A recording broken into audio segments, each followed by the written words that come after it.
જામનગરમાં ઇન્દ્રપ્રસ્થ કોમ્પ્લેક્સમાં લિફ્ટના રિપેરિંગ કામ વેળાએ સર્જાયેલી દુર્ઘટનામાં રિપેરિંગનું કામ કરનાર યુવાનનો ભોગ લેવાયો.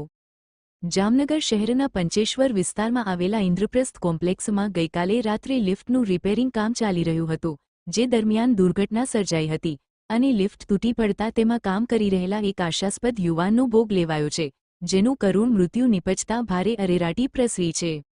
જામનગરમાં પંચેશ્વર ટાવર રોડ પર આવેલા ઇન્દ્રપ્રસ્થ કોમ્પ્લેક્સમાં લિફ્ટ બંધ પડી ગઈ હોવાથી ગઈકાલે રાત્રે તેમાં રિપેરિંગ કામ ચાલી રહ્યું હતું, જ્યાં 21 વર્ષીય નવાજ હનીફભાઈ સોરઠિયા નામનો યુવાન લિફ્ટ રિપેર કરી રહ્યો હતો. જે દરમિયાન અચાનક લિફ્ટનો બોલ્ટ ખુલી જતા લિફ્ટ નીચે પડવાથી દુર્ઘટના સર્જાઈ હતી. જે દરમિયાન લિફ્ટનું સમારકામ કરી રહેલા નવાજ સોરઠિયાને ગંભીર ઈજા થઈ હતી. ત્યારબાદ ઇજાગ્રસ્ત નવાજને તાત્કાલિક સારવાર અર્થે 108 નંબરની એમ્બ્યુલન્સ મારફતે સરકારી જી હોસ્પિટલ ખાતે ખસેડવામાં આવ્યો હતો, જ્યાં ફરજ પર હાજર રહેલા તબીબોએ ઇજાગ્રસ્ત નવાજને મૃત્યુ પામેલો જાહેર કર્યો હતો.